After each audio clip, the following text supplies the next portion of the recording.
Once upon a time, in a world run by data and machines, a silent revolution was taking place. Artificial intelligence had become the heart of modern civilization, guiding decisions in education, health, finance, and even love. People relied on it more than their own instincts, believing the machine was fair and free of error. Yet beneath the surface, something invisible was shaping humanity's destiny, something hidden inside lines of code. And endless algorithms, unseen biases, quietly steering the world's future. In a quiet office filled with glowing screens, a young researcher named Mira worked at the Global AI Ethics Foundation. She had always believed in technology's power to unite people. She dreamed of building systems that could make the world more just, equal, and intelligent.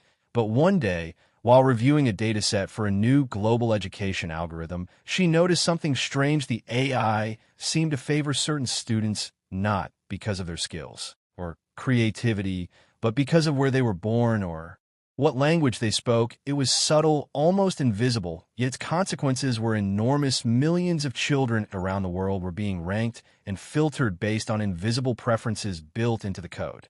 Mira decided to dig deeper. She discovered that these biases were not created intentionally. They came from the data that humans had fed into the systems: biased histories, biased records, biased stories. Every line of code carried a trace of human prejudice. The machine was only reflecting what it had learned from us, but the reflection had grown stronger and more complex. Now the AI's decisions were influencing hiring in companies, predicting crime in cities, shaping political campaigns, and recommending who should receive loans or medical treatment. The world trusted the AI's results without realizing that every result carried a shadow.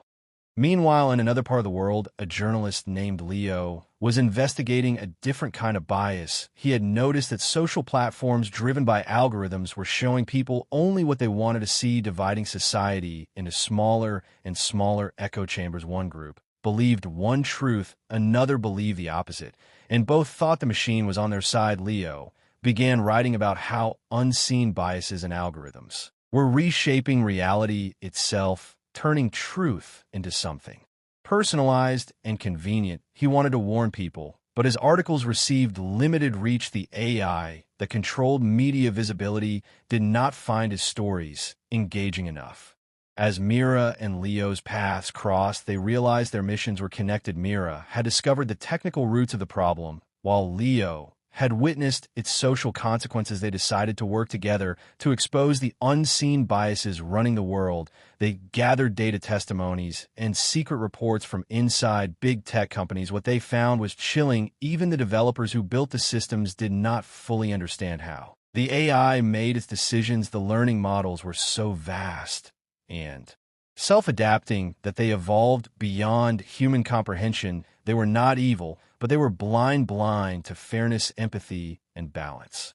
They published their findings in a global report called The Invisible Hand of Code. It shook the world. Governments called for investigations. People began demanding transparency and accountability, yet progress was slow because the same biased systems were already running the world's infrastructure. The machines that approved visas, managed stock markets, and assigned social scores could not simply be turned off. They were too deeply integrated into daily life. Mira started to question something deeper. Could true fairness ever exist in a system trained by imperfect humans? Maybe the problem was not the machine, but the mirror it held up to humanity. Every bias in AI was a reflection of our or rooms where furniture is set up as if people once lived there in secret. One of the strangest discoveries happened when explorers found a hidden cinema deep within the catacombs. It was fully equipped with a screen, seating, and even a bar. No one knew who had built it or how it had been supplied with electricity. The police eventually shut it down, but the mystery of who created it remains. Others have reported hearing voices, footsteps, or music in areas where no one should be. Skeptics say it is the sound of echoes and water dripping, but believers insist the spirits of the millions buried there still linger in the tunnels. To enter the catacombs today is to step into another world. At the official entrance near Denfert Rochereau, a sign greets visitors with chilling words: "Stop, this is the Empire of Death." Beyond lies a realm where human remains are arranged like decoration, where skulls stare from every wall, and where silence feels alive. Tourists can only visit a small portion of the catacombs, but beneath their feet lies a vast secret city, unseen and largely unknown.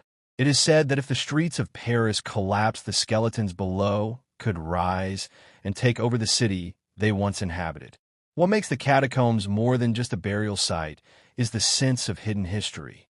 Each bone belonged to a person who lived, loved, struggled, and died in Paris. Some may have been kings, others peasants, some revolutionaries, others nobles.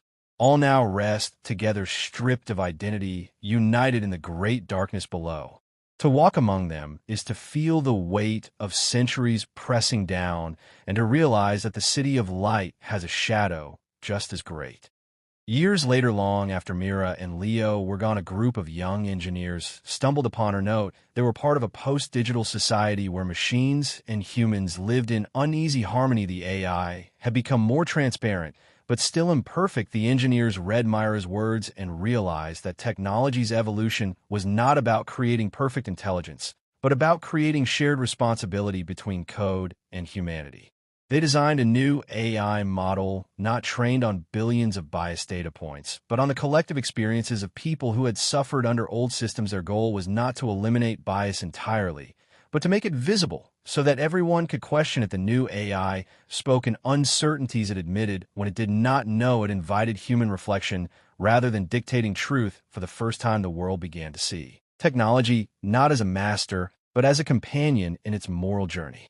In the end, the unseen biases had shaped the future, but they had also taught humanity something profound: that perfection and intelligence is not the goal. Understanding is the invisible code had mirrored our flaws, and in doing so, it had reminded us who we truly were. The machine had not replaced humanity, it had forced us to confront the truth about ourselves, and in that confrontation, humanity began again, not from the illusion of purity, but from the humble recognition that even in imperfection there is hope and wisdom.